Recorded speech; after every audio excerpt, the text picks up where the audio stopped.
toute l'actualité à temps réel, sur Référence TV. Référence TV, la chaîne de l'innovation. war nañu jekk-jekkalaat li fi nekkoon ak li fi nekk lu ñu yaakaar mu ñëwaat lu bees kon dafa nekk bés boo xam ne bés bu spécial la bésu travailleur la balaa may sore aussi j'ai lu ma bëggoon wax si bés bi mooy direction générale je pense depuis bientôt bi ñu fi nekkee ba léegi on a toujours eu des échanges officiels et non officiels parce que man dama mos wax gëm sax loolu laa mos doxee que même les rencontres officielles pour moi c'est un peu stéréotypé et calculé soo leen amee quelque chose vous venez à la direction dès qu'il y a une disponibilité on se retrouve on en parle lu ñu mën def nag dans l'objectivité ñu mën ko def loolu nag mooy peut-être ñu bëri li ñuy wax du ma engagé wu si loo xam ni mënuma ko wala aw ma si bunt donc dinaa ne lii mën nañ ko def lii nañu xaarandi lii nag amaguma si bunt bu su ma amee bunt nañ si waxtaan point yu bëri nag ñu ngi ñëw di ñëwaat lu gën a mooy mbirum kër yi c'est vrai que affaire u kër amoon na mais bu leen fàtte ni aussi Cosama am nañu quand même benn Cosama Little Cosama fële comment ça s'appelle le site là Almadies 2 bu ñuy am Little Cosama Almadies 2 c'est vrai que boobu maa ngi woon si bateau bi en tant que commandant donc soo xoolee presque ñi nekk si gaal bi ñoo si ëpp donc la première équipe de Cosama ñi fi nekkoon si bateau bi sur les 40 je pense qu'il y a quand même une vingtaine ou qui ont là-bas ce qu'on appelle Little Cosama et léegi vraiment ñu kontaan si ñu dëkk fa loolu mu nekk une priorité pour trouver le travail une maison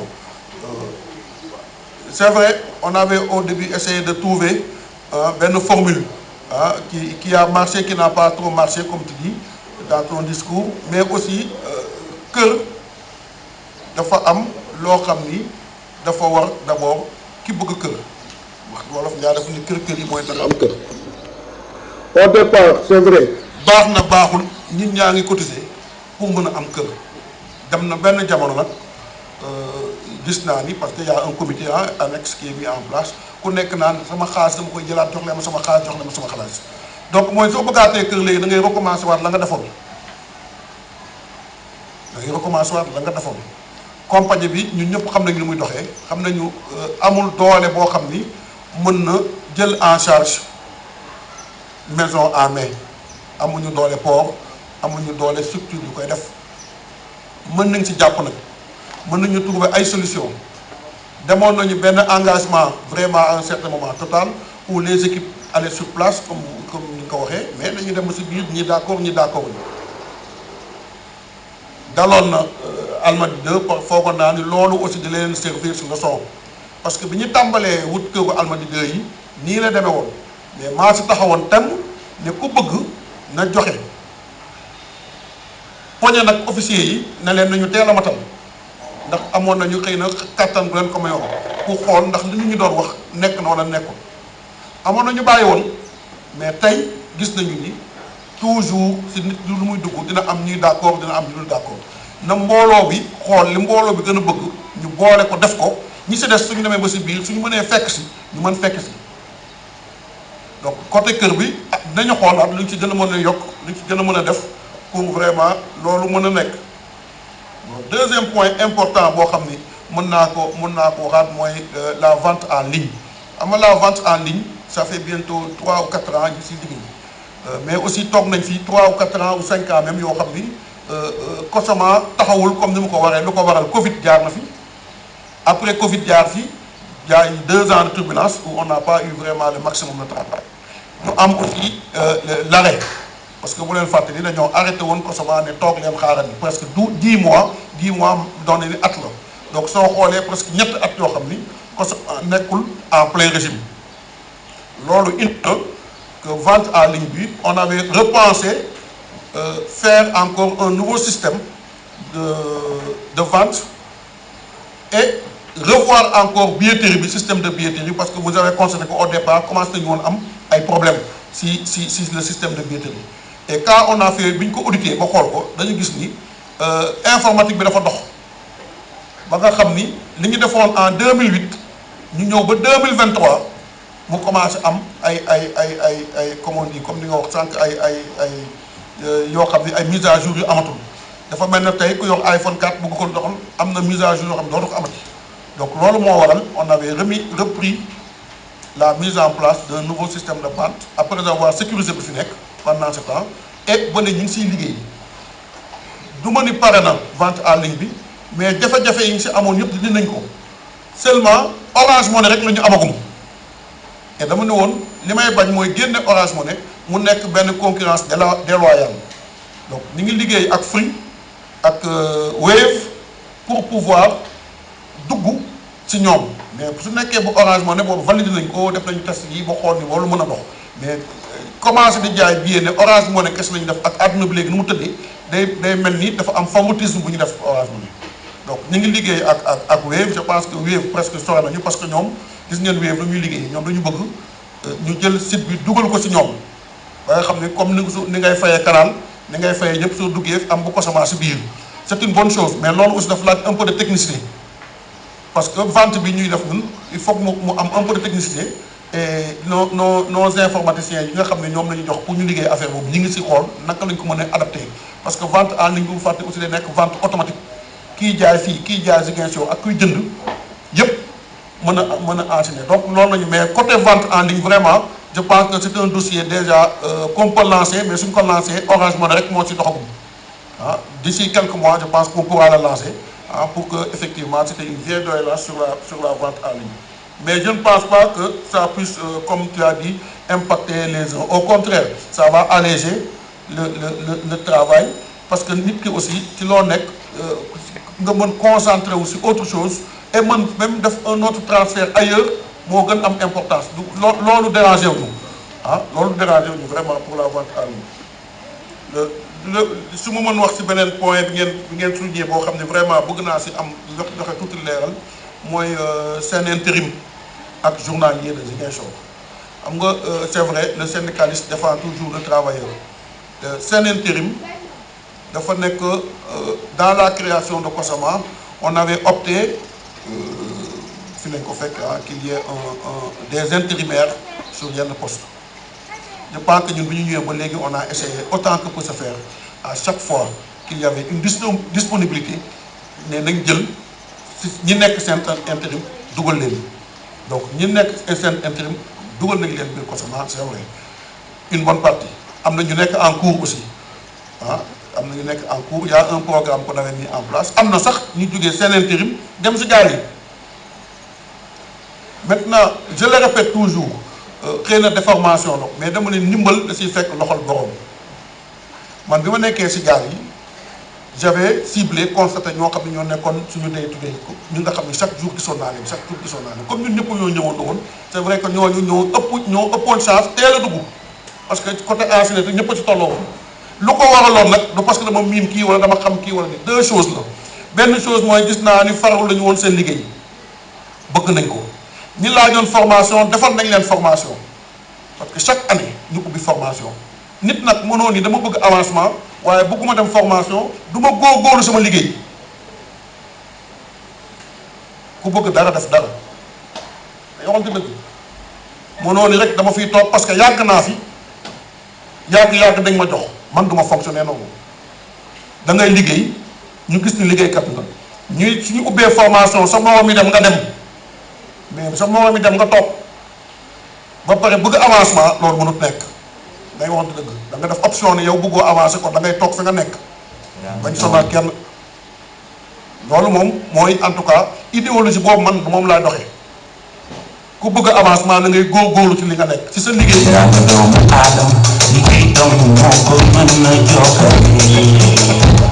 liggéey waaw comme il dit merci bien loolu moo indi problème boobu deuxième bi nag li ko tënk mooy li ma wax toog nañu 3 ans vraiment boo xam ne liggéey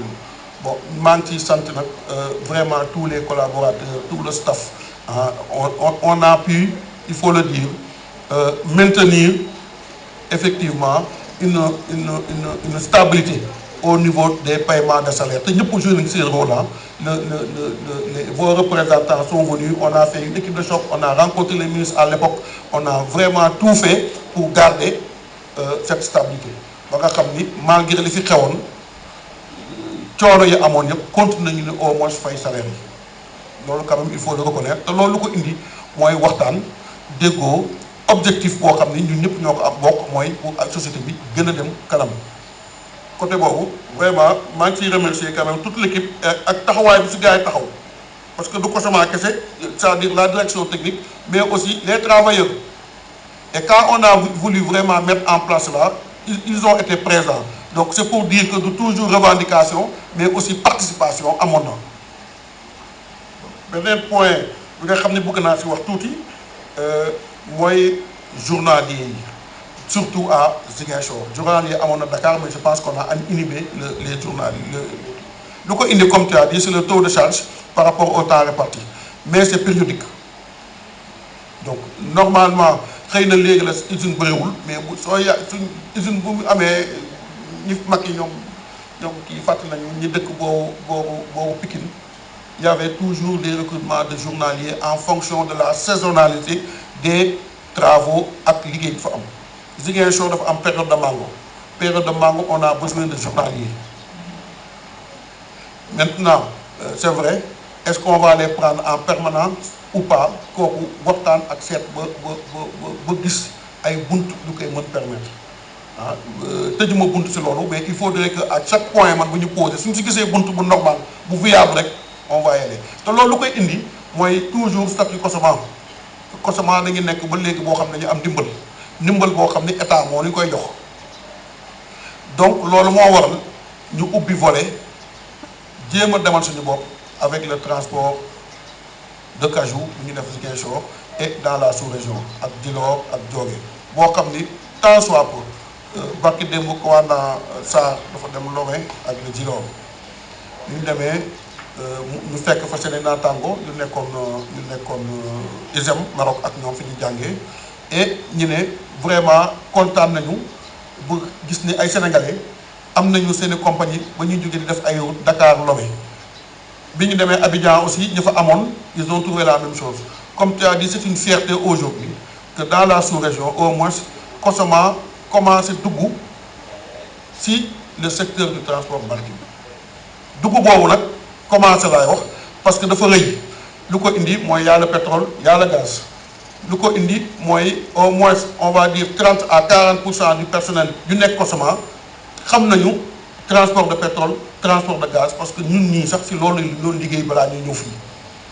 kon ñu yaakaar ni Cosema war na si taxaw am si aussi ay jumtuwaay yuy permettre une continuité boo xam ni dina dem ba dinañ toll si jamono ñu ne état kat li ñu yoon dimbalee léegi mën nga ko bàyyi ndax mën nañu demal suñu bopp parce que loolu mooy finalité Cosema mais tant qu'on est dans ce canevas defal lu la manqué ba mottali la defal li nga manqué ba mottali la je ne pense pas que duñu am yenn possibilité yi donc loolu moo tax tooguñu aussi ubbi nañu dans le marché mais comme vous avez vu dañu ne dañu bëgg leeral dañu def appel d'offre malheureusement bi ñu defee appel d'offre ba léegi Cosema gañewul benn marché donte ne bokk nañu je pense 4 ou 5 marchés mais toujours lu ñu gagné lu ko indi pour man je pense qu'on devait faire une discrimination positive la discrimination positive mooy lan Cosema su fi nekkee société boo xam ne état am na si loxoom wàllam à travers le port à travers le COSEC ñu am doole am ay sénégalais yoo xam ne mooy seen liggéey waroon nañu def à l'instar des autres pays ne lii kat ñii ñoo ko féetewoo ñu ngi siy waxtaan nag ak autorités yu bees yi ñu ngi siy waxtaan pour xool ban taxawaay la ñu mën am ba Cosema gën a mën am doole ba Cosema gën a mën remplir comme tu as souligné les objectifs c'est-à-dire avec les 2 ports en construction Ndayane Sendou ban rôle la Cosema di mën jouer parce que dañuy wax Ndayane Sendou mais après Dakar la fi nekk donc il va falloir que si aujourd'hui on n'a pas des navires yoo xam ni dañuy def Ndayane Dakar mais kenn dootul jaar Bargny parce que camions yi dañuy indiwaat conteneur da ko indi Dakar y a les 2 sens donc même suñu defee fële port d'éclatement il faudrait que mu am des caboteurs yoo xam ne dañuy jógee Ndayane di ñëw Sendou on le fera aussi bien au niveau du pétrole au niveau du gaz il y a beaucoup de perspectives mais wax dëgg yàlla ba heure bi amul lu tënkuwul lu dëgër loo xam ne si la Cosema war a téye autorités yu bees nag ñëw nañu ñu ngi waxtaan ak ñoom ñu ngi leen di wax suñu xalaat si lu ñu bëgg leen ñu doxal pour objectif boobu ñu mën ko atteindre xam naa ni suñu demee ba am si ay solution rek dinañ leen si gën a leeral Bon, le port des EPI, ça revient souvent. Je pense que je vais demander encore aux services techniques et armement à ce que nous remettre en place un système de suivi et de contrôle. Parce que le EPI, yére la boo xam ni réglementaire da nga ko war di sol nit ñi dañuy naan amuñu sama bos gisuñu ko mais jox nañ leen fii ku nekk dox nga si mbedd bi gis ay nit di sol ay may kiiwu ko sama boobu nga xam ne yu bees tàq ñu soo ko génn. C'est vrai, on prendra des mesures après, parce que quand on sera validé pour dans la qualité, non seulement dañuy wax pointe rek waaye ko solo équipement am du dugg parce que après foofu aussi la ñuy dem ku solo équipement am mënut dugg suñ la joxee sa équipement ba pare soo ko solee xëyoo mënoo liggéey parce que en ce moment tu représentes un danger pour toi-même et pour la société. Donc loolu ñu ngi si liggéey, je pense que la direction technique su paree livraison yi ak truc on mettra cela en place. Rafetlu naa aussi waxtaan bi nga wax si la présence le rôle du travail, ça effectivement on l'a toujours dit dañ si gën a góorgóorlu. C'est vrai que ñu ngi dóor waar suñu yegsee fii ba tey dafa am ay nit ñi fi nekk ak ñi fi nekkoon di def li war ñu sant yàlla toujours après tout ce temps parcouru ku xalaat comme ni nga wax ñun ñëpp ñoo fi ñëwandoo woon ku xalaat fa ñu tàmbale woon ak fii ñu toll nii ñu xam ne aussi y a beaucoup de choses qui ont été faites ay jàmbaar am nañ fi gis nañ fi ñu bëri ñoo xam ni jàpp nañu liggéey mais li le secrétaire général wax lu dëggu la il faut que ñi nga xam ni ñu ngi encore di traîner les pieds ñu gën a góorgóorlu gën a dëggu gën a taxaw parce que léegi nag société bi dafa toll foo xam ni dañoo bëgg a màgg moo indi ñu def certification yëpp mooy indi ñu bëgg am une autonomie financière boo xam ni dañu mën nag dépasser les 200 180 200 toujours on va aller et avoir une grande société mais loolu dafa am soubassement bi nag mooy ñun ñi nekk fii suñu biir ñu gën a dolli lu ñuy def avancement c'est vrai la convention elle est là on va voir qu'est-ce qui a été fait qu'est-ce qui n'a pas été fait qu'est-ce qu'il faut améliorer ah c'est vrai que tey on redemande toujours le travailleur day bëgg toujours ñu gën ko yokk mais bu leen fàtte fi ñu tàmbali woon bi ñuy tàmbali yéen a ngi fi woon da ngeen ne woon ñun fii ñu tàmbalee dafa kawe il a fallu à l'époque beaucoup d'arbitrage pour ñu mën toll pour ñu mën sax nangu la ñu amoon xëy na nag toog nañu ba ñee daba nañu kon ñun war nañu gën a góorgóorlu pour gën a dem ci kaw loolu effectivement dinaa si bàyyi xel maa ngi ciy xalaat tout le temps parce que loolu daf mos nekk sama viatique d'ailleurs moo tax su ma toogee fii yéen fekk ngeen au départ maa ngi woon de l'autre côté di demander toujours que le travailleur doit être mis dans des conditions idoines et favorables. Malheureusement, ou comme certains me le reprochent, au départ, c'est mon rôle que là, je m'étais plus focalisé sur le personnel navigant. Maintenant, de l'autre côté, remettre tout en cause vraiment un grand problème. Et il faut qu'on voit maintenant comment restructurer tout cela et au départ, ça, comme j'avais dit, la meilleure solution, c'était effectivement de créer avancement. Si on crée avancement, ça nous permettra au moins d'évacuer les premiers venus pour nous être en position avancée dans la stratégie. Loolu lu ñuy wax xalaat la et wala bokk lu ñu war gën a gaawal mais aussi waxul ñëw directement si man directement dans la position. Souvent on oublie, souvent on ne tient pas compte, mais les chefs de service aussi c'est leur rôle de dire que balaa ñuy am keneen diwkat yaakaar nañu ni war na mën def liggéey bi mais moi j'ai toujours dit yàgg fi nekkul pour man critère numéro 1 mooy dernier critère boo xam ne moom la ñuy xool soo nekkee devant un concurrent man critère bu mujjee xool mooy yàgg fi parce que loolu yàgg fi di yàq it yàgg rek lay indi yàgg fi ñàkk liggéey it pas de rendement lay indi alors que aussi société bi c'est pour avoir un rendement donc point beneen bu ma noté woon si li nga wax mooy salaire revoir les salaires. Il a parlé un peu sur les salaires et autres. C'est vrai, hein, on va voir les salaires, mais vous savez, comme il y a une convention qu'il faut revoir peut-être, qu'il faut que c'est parce que aujourd'hui, dañuy xool salaire ñii xam nga mos naa fi def ne ñii baa ñu yokkal leen rek mu indi fi coow lu bëri donc parce que je me disais comme mënuma yokkal ñëpp naa ñëw xool nii su ngeen yokkalee beneen yoon ñii beneen yoon ñu progrès comme ça mais si maintenant on veut tout un secteur ne dañ koy bëgg a changer y a un problème parce qu'il y a quand même une convention collective qui a été mise en place il y a un tableau de canevas qui correspond à certains postes donc loolu aussi nekkul étude boo xam ne dañuy jël nii rek jël décision c'est une étude boo xam ni il faudrait qu'on le voit de manière beaucoup plus globale xool comment on pourra améliorer la situation j'ai toujours dit situation bu gën a gaaw daal mooy su ñu nee formation nga bokk door waar avancer tout dernièrement il y avait bi ma ñëwee si gaar ba am na ko ma waxoon une bonne solution quand même que j'ai apprécié et j'avais demandé RH ñu xool comment on pourra faire cela et quelles sont les possibilités c'est-à-dire ñi nga xam ne dañuy plafonner jusqu'à un certain âge avancé proche de la retraite et autres qu'est-ce qu'on pourrait faire pour améliorer leur situation la dernière année ou bien les 2 dernières années ça c'est des stratégies yoo xam ne bi ma ko waxee laajte naa et je pense que c'est une bonne stratégie on va essayer de voir avec le RH comment on pourra aussi mettre en place cela pour accompagner quand même ceux qui ont tout donné pour nous jusqu'à la fin et de par le métier qu'ils ont ñu plafonner non pas parce que amatuñu peut-être possibilité de grandir mais c'est parce que c'est leur métier qui font que ils ont plafonné là-bas ñu jéem a xool comment on va les déclasser les 2 dernières années pour pouvoir effectivement avoir une retraite meilleure par rapport à la situation. C'est une bonne idée qu'on m'a donnée en visitant et en rencontrant Bodja sur le truc. Donc je l'ai retenu et je pense qu'on va essayer de travailler sur ça.